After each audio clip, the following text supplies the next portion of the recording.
And you have seen how the war-torn village of Nikishino was affected by this war. You could see just here how their school was destroyed.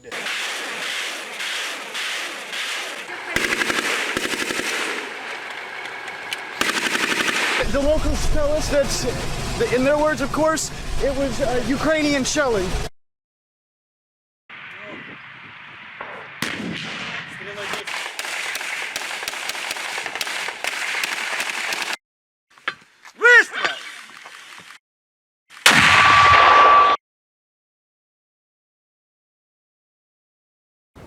And right now we're in the center of Nikishino, and you can see this playground right here hasn't had much kids playing on it today. As you can see, there's not many footprints in the snow. That's because Nikishino, during the beginning part of the Ukraine war, was under intense attack from Ukrainian forces. And actually, in November of 2014, when I was here for the first time, it was half controlled by Ukrainian forces and half controlled by the Donetsk People's Republic forces. And we're back here today seeing still damage that was done during the war. We're going to talk to the locals. We're going to see what it's like here. Are things getting better? What's needed here? And we want to bring a little bit of attention back on this village, because this was a very strategic point at the beginning of the war, but since then it's kind of fallen out of the news, and not many people have been looking at this village. And I think all of the people that did live here before the war and that still live here now need their village to be paid attention to, because many people lost their lives here and many people lost their homes. And we're gonna have a look and find out what it's really like in the war-torn village of Nikishino. Please subscribe to this video, like it, share it across all social media, and help me show the world what's really happening here.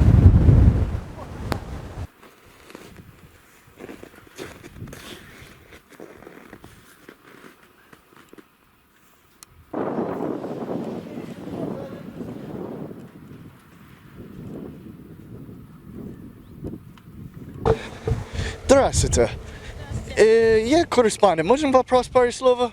Ну, Можем сказать, где мы находимся сейчас? Никишино. Да? И я был здесь год 14 ноября. Вас был?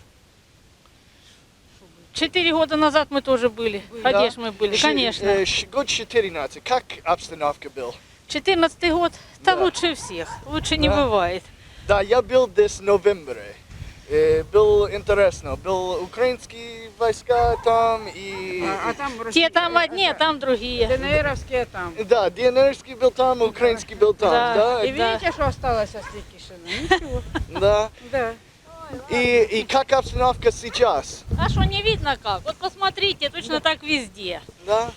Люди строят или нет? Ну, мы Как за свой могут. счет, она за свой счет. Кто как может. Кто Вот как может. Сарая только вылезла первую. Помощи сейчас в данное время никакой. Что сам получил пенсию, на пенсию много настроишь. Ага. Вот и все.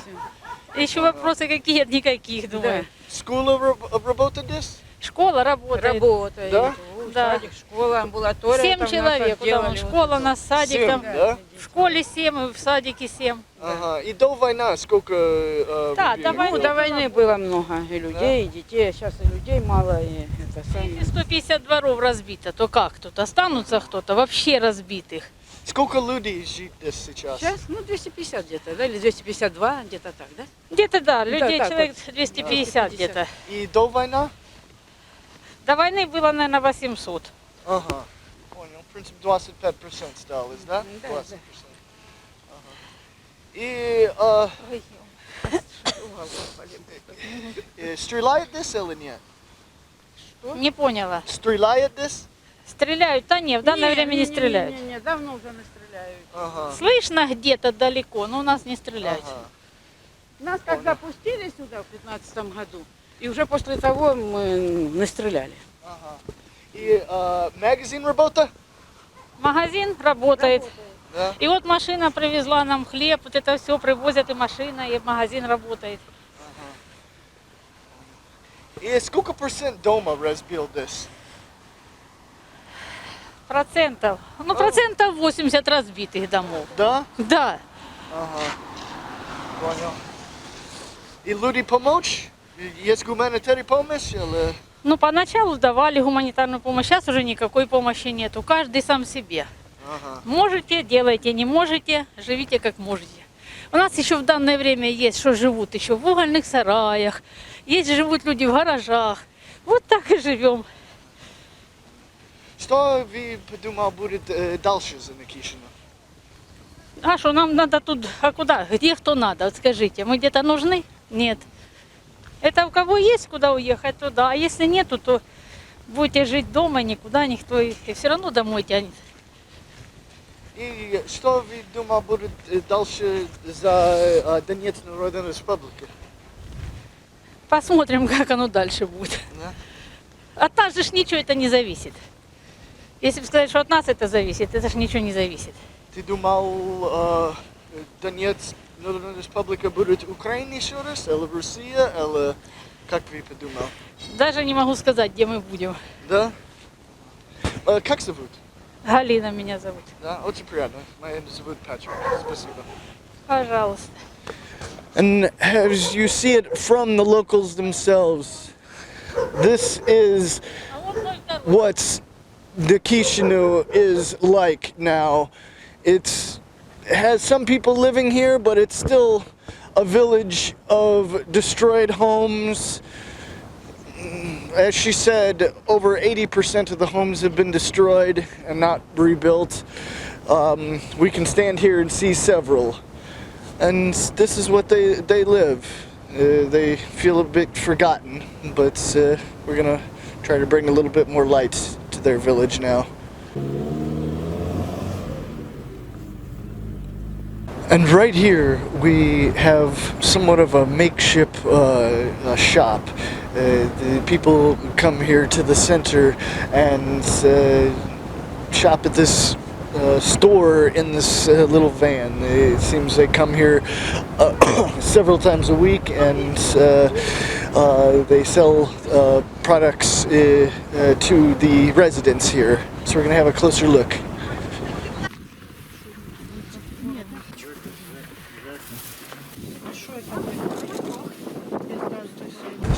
Это выездной магазинчик у нас. Да? Да. Нету обычный магазин Никишино? Ну, есть еще, но нам мы здесь. Да? Да. И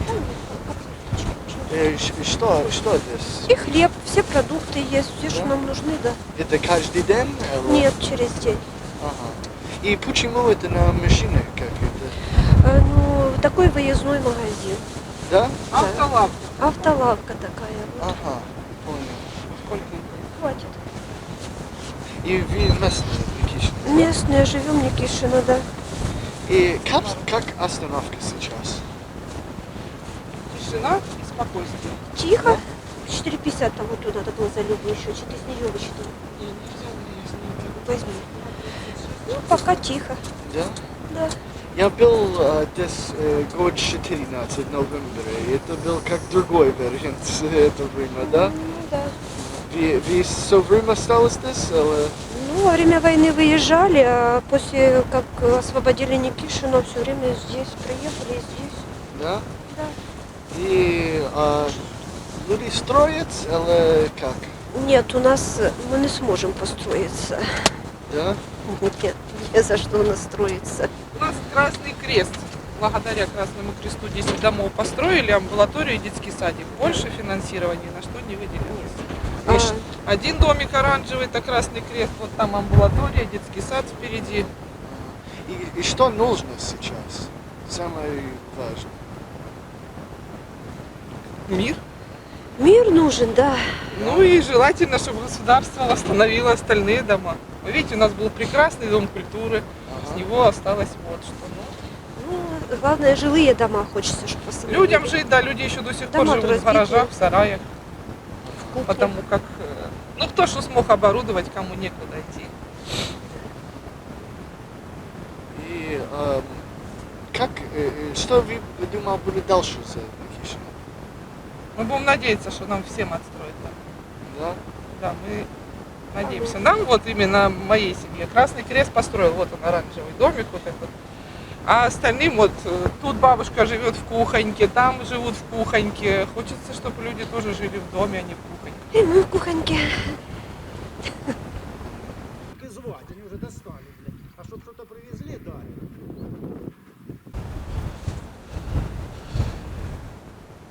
And here we have a monument to soldiers in World War II. And we can see 1941, 1945. And this monument has taken scars of this war as well. This isn't the first time we've seen this center here, or the second time. The first time, as I said, we were here during the heat of the battle. But in the years following, we've come here for humanitarian aid actions as well, because we try to do our best to help the people of Donbass. And we're going to continue to do that. And for those of you who have helped, thanks very much, because we couldn't do it without the help of our viewers. And as normal, the information to donate is in the description below. But we're gonna move on and start talking to some more of the locals here and find out what life is like.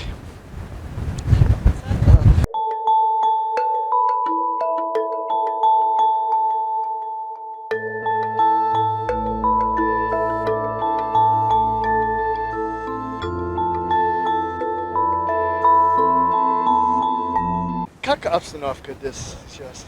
Более-менее нормально. Да? Вы были тут со война? Нет, я выезжала. Да? Да. И почему? Потому что невыносимо здесь было находиться во время войны. Да, это было тяжело. Я был здесь в ноябре 14. Был горячий. И сколько людей живет здесь сейчас? 302 человека. Сколько? 302. 302? Да, сейчас проживает на территории. И до войны сколько? 635. Ага. Именно в Никишино. 302 только здесь? Да. Ага. Только разрушения какие. И как они живут? Строят дома новые или? Что восстановили, что построили. Что Никишино нужно? Строительство новых домов. Да? Да. Основная проблема. Где надо помочь? Нужна помощь обязательно. Донецкая Народная Республика, они помочь? Конечно, все делаем. Вот буквально согласовали новый этап строительства. И украинский помочь? Нет, конечно. И что вы думал будет дальше за Никишино? Я думаю, будем жить и процветать. Будет не село Никишино, будет город Никишино в ближайшем будущем. Вы же видите, амбулаторию отстроили, детский сад отстроили, школу открыли.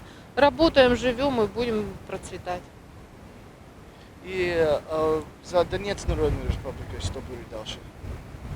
Тоже будет жить. Да? Конечно, республика молодая, нужно становиться на ноги. А чтобы на ноги встать, надо время. Будет кто ноги? Будет Россия ноги или украинские ноги? Или Я как? думаю, что Россия нам поможет. Да? Ты думал, это возможно? Да не, я не думаю, я уверена в этом. За это Да, Россия, я же глава Никишинской сельской администрации. Еще раз? Я же глава Никишинской сельской Да? администрации. Ага, очень приятно. Очень, очень. Я Патрик. Очень приятно. Да. И, может быть, год 16 мы познакомимся здесь, да? Конечно. Да, Я же говорю, знакомые люди. Да. Ну, если вы сюда приезжаете, я думаю, вы должны нас знать в лицо. Да, и много людей помочь иногда тяжело. Да, поэтому... Как дела вообще? Ну, я же говорю, живем, развиваемся. Водоснабжение восстановили, Энергоснабжение восстановили, детей в школу отправили, дошкольное учреждение открыли, помощь медицинскую оказываем. Живем, только бы еще раз создать пару предприятий, чтобы организовать рабочие места, транспортное сообщение возобновить и построить, конечно, хотя бы около 100 домов. И жили бы мы шикарно. Есть что-нибудь нужно просто не много домов? Как люди могут помочь здесь? Что нужно? Площадка нужна? Детская площадка нужна на территории детского сада. Да? Да. Нету там сейчас, Нет, да? это очень больной вопрос. Мы обращались во все вышестоящие инстанции, в бюджет залаживаем. Ну, нам чем быстрее, тем нужнее это, чтобы дети могли хоть где-то играть. Ага. Детская площадка это у нас вот прям горящий вопрос. Остановочку восстановили. Все потихонечку, но уверенно. Ага. И сколько детей здесь сейчас? Сейчас у нас в группе детского сада 7 детей, начальная школа тоже 7 детей учатся. А в общем количестве у нас 35 детей. Остальные дети школьного возраста подвоз осуществляется в село Петропавловка.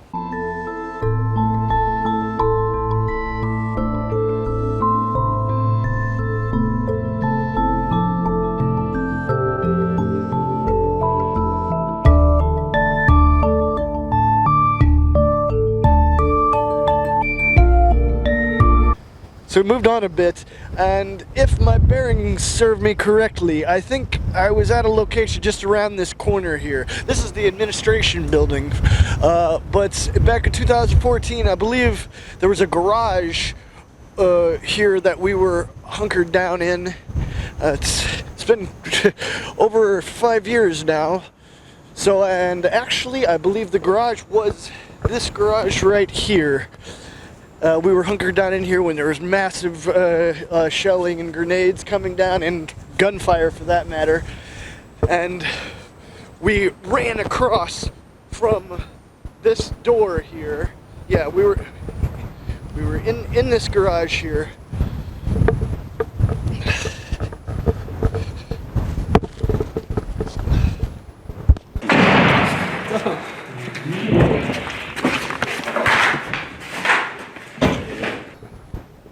Not gonna be able to get in, seems. But we were in here and see all the damage from the shelling. We were in this garage and we ran across this area here.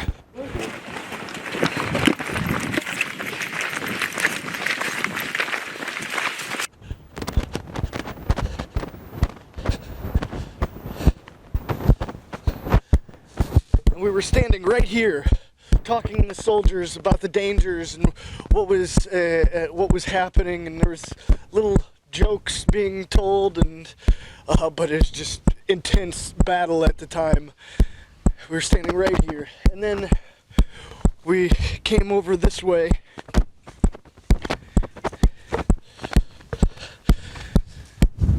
And just ran across the field here while we were being shot at, and we made it to the other location near the Ukrainian checkpoint.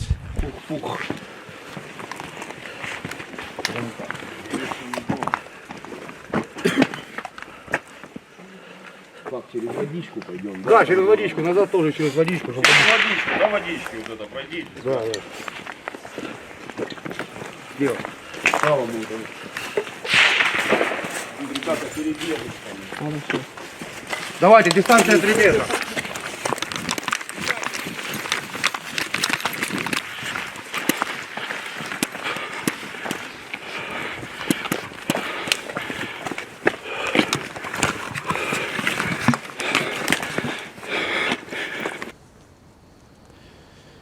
In 2014, in November, we were here after running across the fields back there, dodging grenades being fired from Ukrainian forces. We came to this window here, and we're just looking around the corner here when the Ukrainian checkpoint was just up the street here. It was a very intense situation because there was grenades and shells coming down all over. You can see the footage on my channel here.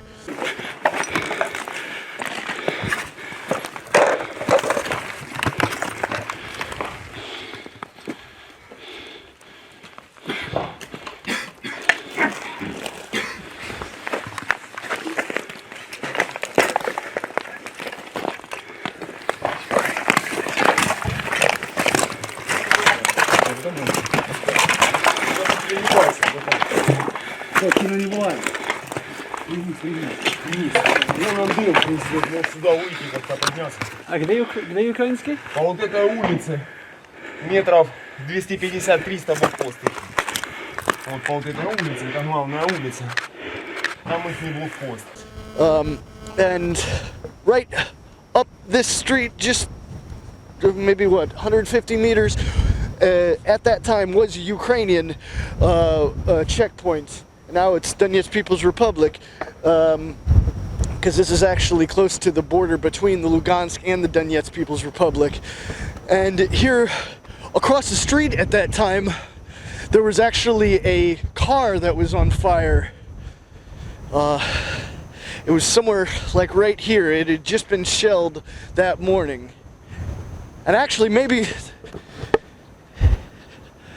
seems like that some metal there could be part of the car itself. Yeah, there's some parts still there. But this whole area was just under just a constant battle and attack. We were dodging shells and automatically fired grenade launchers constantly here. It was a very intense time. It's one of the first times I came under direct fire when I knew someone saw me and was firing at me.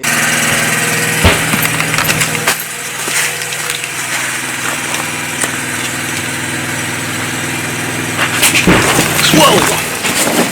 Shit!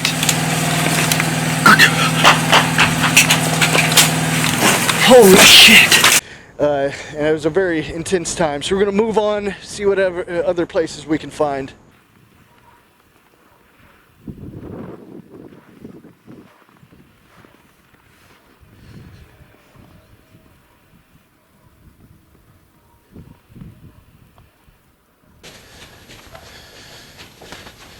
And this was the school of the village of Nikishino, but we can see here that it has just been destroyed.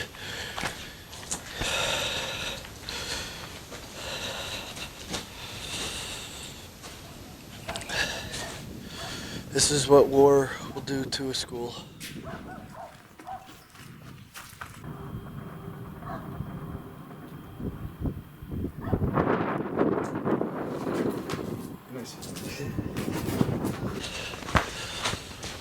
Trying to figure out how to get up to the third floor to see what the rest of the school looks like. I think it looks pretty similar to this, but it looks like this is the only path.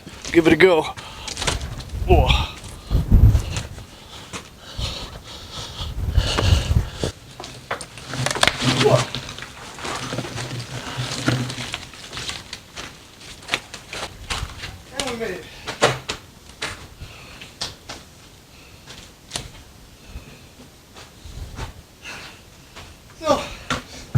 Things I do for my viewers.